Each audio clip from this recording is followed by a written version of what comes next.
जय गुरु। राम राम। राज्यपाल श्रीमान हरिभाऊ बागड़े जी,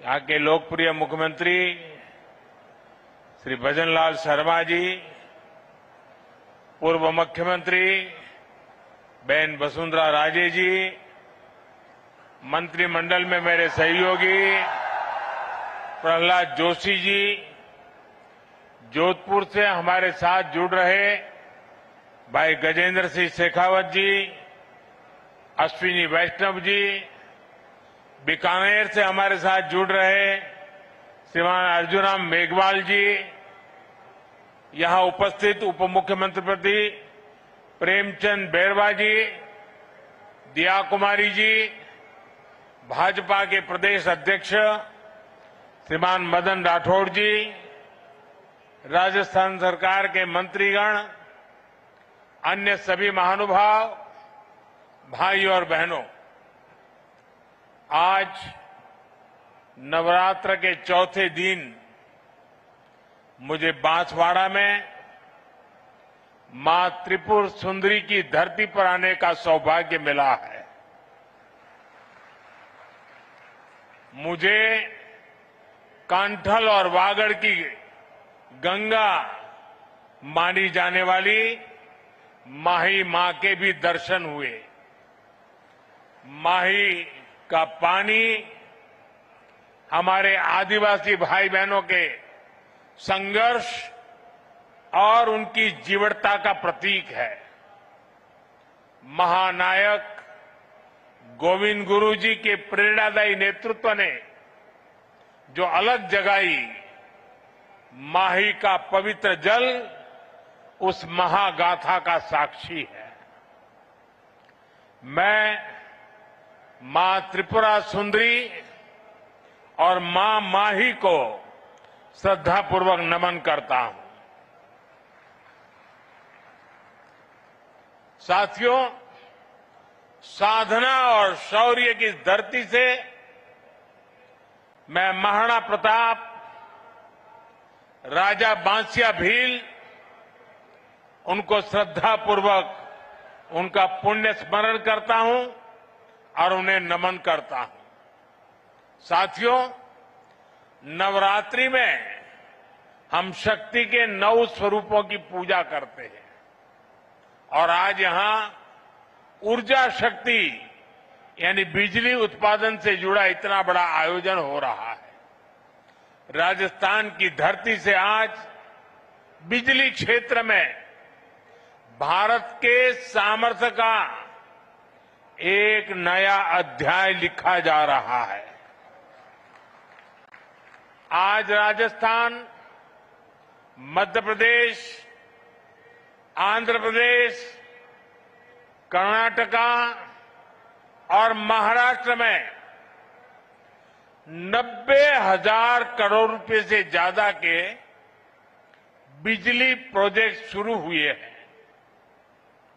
90,000 करोड़ रुपया से ज्यादा के प्रोजेक्ट्स एक साथ शुरू होना ये दिखाता है कि देश आज बिजली की रफ्तार से आगे बढ़ रहा है और इस रफ्तार में देश के सभी हिस्से शामिल हैं। हर राज्य को प्राथमिकता दी जा रही है। यहां राजस्थान में भी क्लीन एनर्जी प्रोजेक्ट और ट्रांसमिशन लाइन की आधारशिला रखी गई है। बांसवाड़ा में राजस्थान एटॉमिक पावर प्रोजेक्ट का शिलान्यास हुआ है। यहां सोलर एनर्जी प्रोजेक्ट का उद्घाटन भी हुआ है।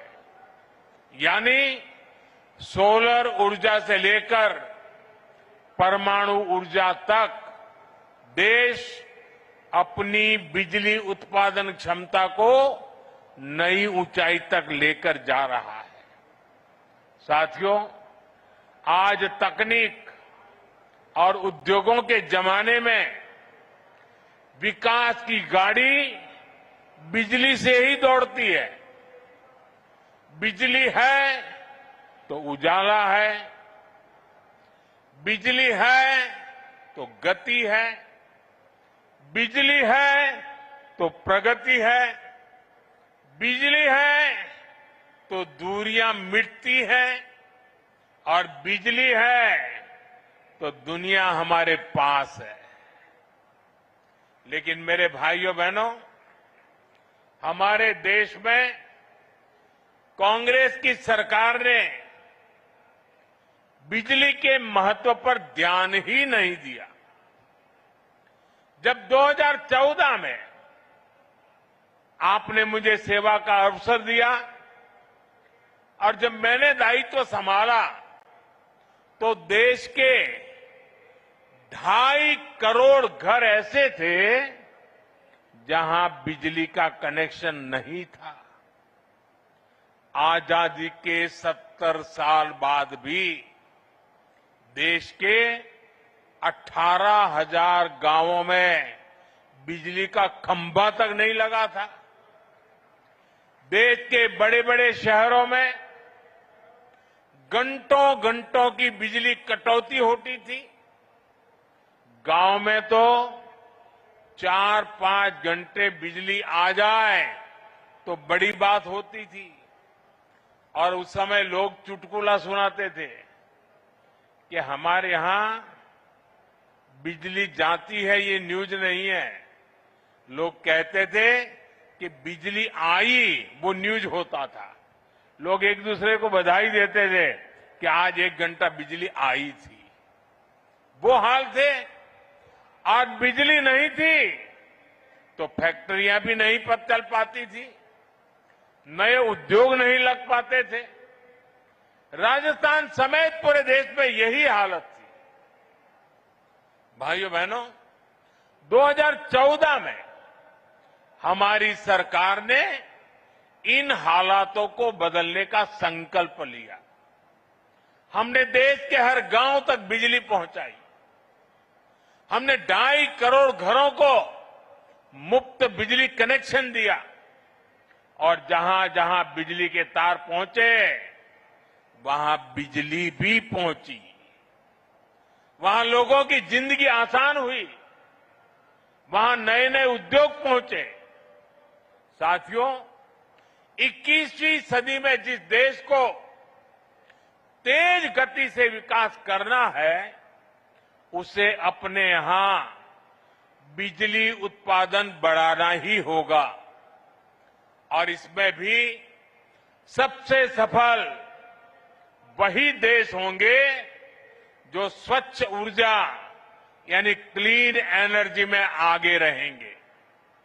इसलिए हमारी सरकार स्वच्छ ऊर्जा के अभियान को एक जन आंदोलन बनाकर काम कर रही है। हमने पीएम सूर्य घर मुफ्त बिजली योजना शुरू की। आज इस योजना के तहत शहरों और गांवों में छतों पर सोलर पैनल लग रहे हैं। हमारे किसानों को सस्ती बिजली मिले, इसके लिए पीएम कुसुम योजना के तहत खेतों में भी सोलर पंप लगाए जा रहे हैं। आज इस दिशा में कई राज्यों में सोलर प्रोजेक्ट्स का उद्घाटन हुआ है।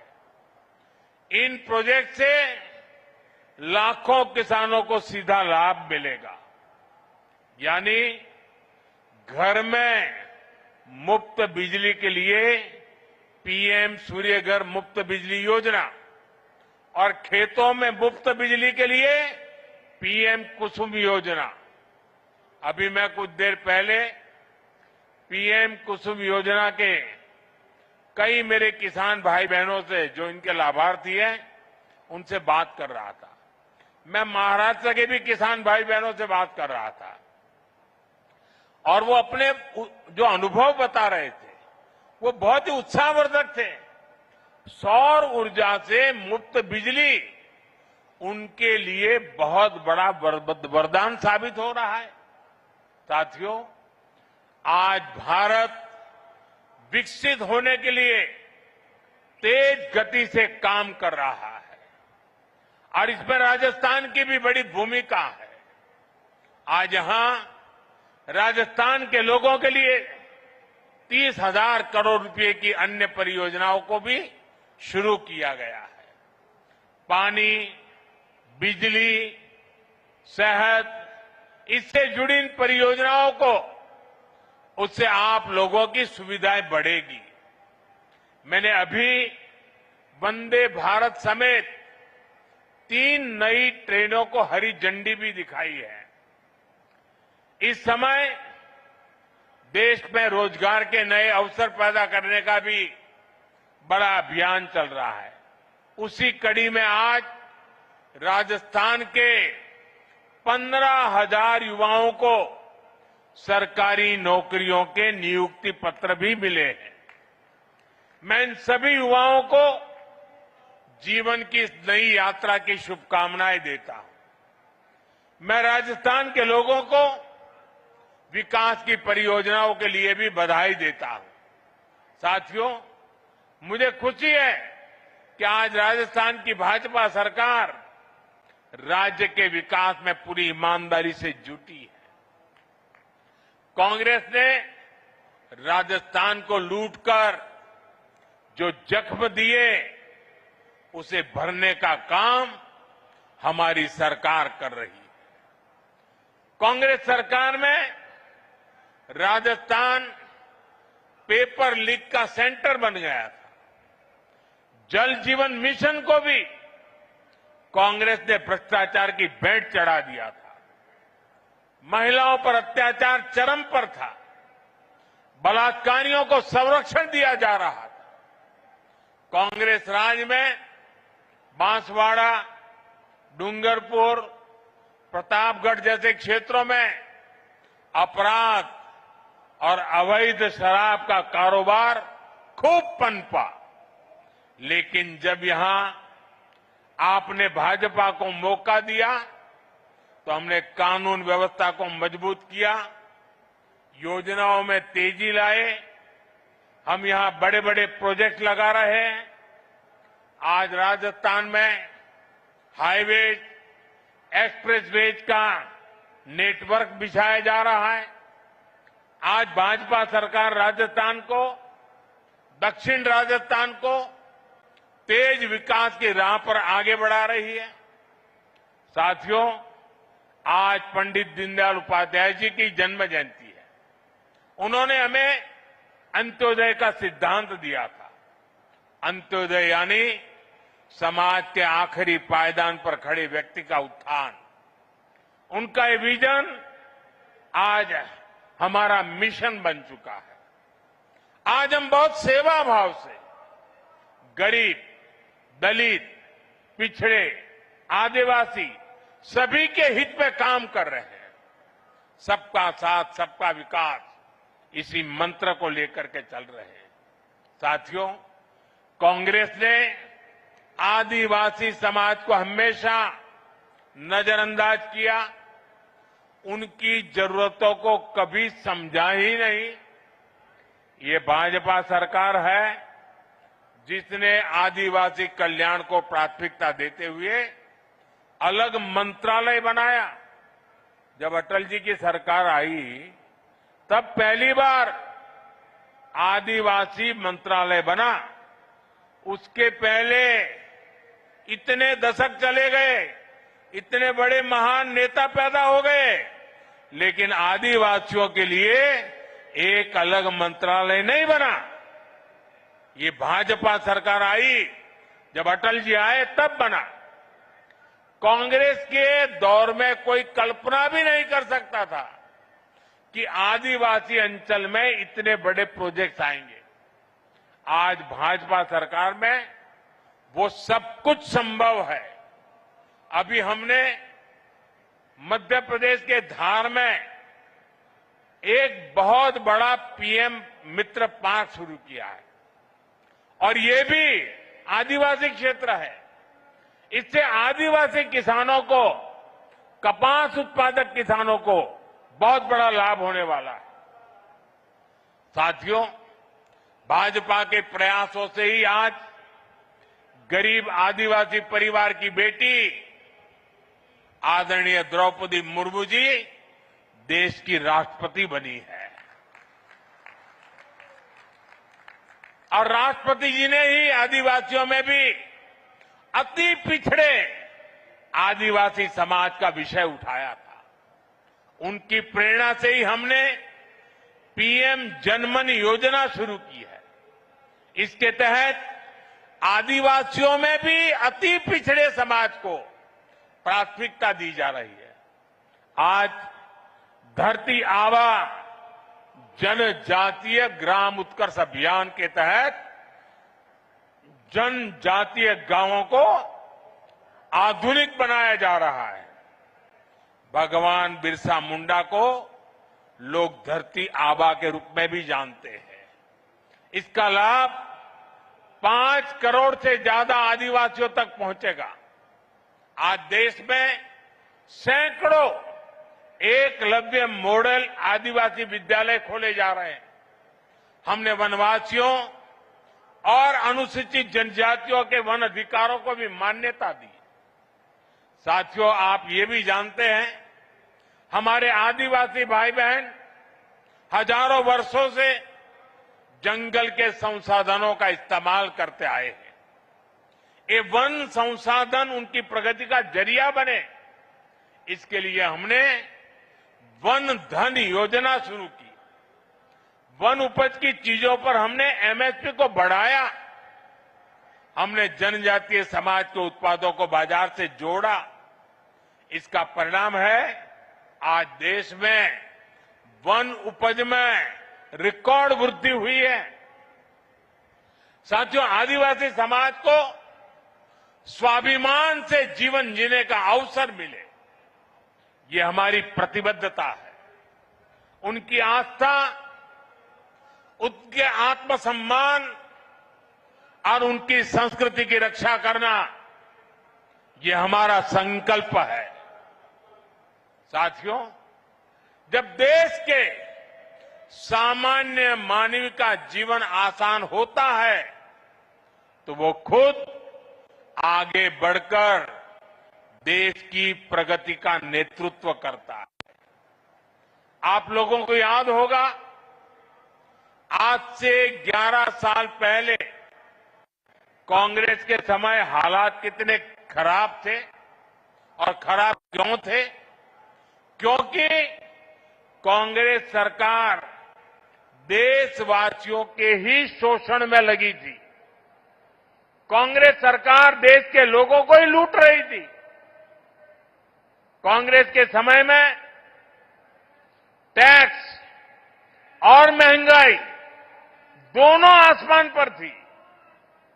आपने जब मोदी को आशीर्वाद दिया तो हमारी सरकार ने कांग्रेस की लूट को बंद किया।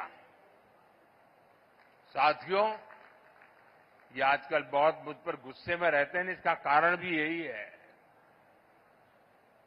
साथियों, 2017 में हमने जीएसटी लागू करके देश को टैक्स और टोल के जंजाल से मुक्ति दिलाई थी। अभी नवरात्रि के पहले दिन से फिर जीएसटी में बहुत बड़ा सुधार किया गया है। इसका नतीजा ये हुआ है कि आज पूरा भारत जीएसटी बचत उत्सव मना रहा है। हर रोज इस्तेमाल की जाने वाली ज्यादातर चीजें सस्ती हो गई हैं। यहां इतनी बड़ी संख्या में माताएं बहनें आई हैं, और जब मैं अभी जीप में आ रहा था, सब माताएं बहनें आशीर्वाद दे रही थी। घर में माताओं बहनों के लिए रसोई का खर्च कम हो गया है। साथियों, साल 2014 से पहले अगर आप साबुन, शैम्पू, टूथपेस्ट, टूथ पाउडर ऐसे रोजमर्रा के सामान पर अगर आप 100 रुपये की चीज खरीदते थे, तब ये 100 रुपये का सामान आपको 131 रुपये का पड़ता था। सामान 100 का, और देना पड़ता था 131 रुपया। और 2014 के पहले की बात कर रहा हूं, जो आजकल बयान बहादुर भांति भांति के झूठ फैला रहे हैं ना, यानी कांग्रेस सरकार 100 रुपये की खरीद पर 31 रुपये टैक्स लेती थी। 2017 में जब पहली बार हमने जीएसटी लागू किया तो यही 100 रुपये का सामान सिर्फ 18 रुपये बढ़े और 118 रुपये में आने लगा। यानी कांग्रेस सरकार से भाजपा सरकार आते आते 100 रुपये पर 13 रुपये की बचत हुई। अब 22 सितंबर को हम दोबारा जीएसटी को रिफॉर्म किया।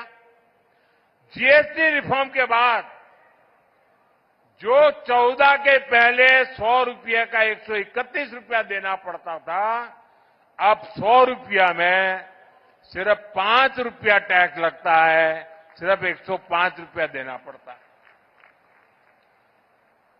कहां 31 रुपया और कहां 5 रुपया? यानी कांग्रेस के जमाने की तुलना में आज आपको 100 रुपये की खरीदारी पर 26 रुपये की बचत हो रही है। माताएं बहनें तो महीने के बजट का पूरा हिसाब रखती है। हम हिसाब से तो दर महीने अब आपको सैकड़ों रुपये की बचत होने वाली है। साथियों, जूते चप्पल तो सबकी जरूरत होते हैं। कांग्रेस के राज में अगर आपको 500 रुपये का जूता खरीदना होता था तो वो 575 रुपये का आता था। यानी 500 का जूता और बिल आता था 575। यानी कांग्रेस 500 रुपये के जूते पर 75 रुपये का टैक्स आपसे वसूलती थी। हमने जीएसटी लागू किया तो टैक्स 15 रुपया कम हो गया। अब नए जीएसटी के बाद आपको इसी जूते पर 50 रुपया कम देना पड़ेगा। पहले 500 से ऊपर के जूतों पर और भी ज्यादा टैक्स लगता था। हमने वो 500 वाला स्लैब भी हटा दिया। अब हमने जो 500 तक का स्लैब था उसको हटा करके 2500 रुपये तक जो जूते उसका टैक्स भी कम कर दिया। साथियों, एक सामान्य परिवार का सपना होता है कि उसके पास एक स्कूटर या मोटरसाइकिल हो। कांग्रेस राज में ये भी पहुंच से बाहर था। कांग्रेस 60,000 की बाइक पर, अगर एक बाइक आप खरीदते हैं 60,000 रुपये में, तो 19,000 रुपये से अधिक टैक्स लेती थी। बताइए, 60,000 रुपये के सामने 19,000 से ज्यादा टैक्स। 2017 में हम जीएसटी लाए तो ये टैक्स 2-2.5 हजार रुपया कम किया। और अब 22 सितंबर को जो दरें लागू की, उसके बाद अब 60,000 की बाइक पर सिर्फ 10,000 रुपया टैक्स हम ले आए नीचे। यानी 2014 की तुलना में करीब 9,000 रुपये का फायदा हुआ। साथियों, कांग्रेस के राज में अपना घर बनाना भी बहुत महंगा था। 300 रुपये के सीमेंट के बैग पर कांग्रेस सरकार 90 रुपये से अधिक टैक्स लेती थी। 2017 में जीएसटी आने के बाद ये करीब 10 रुपया कम हुआ।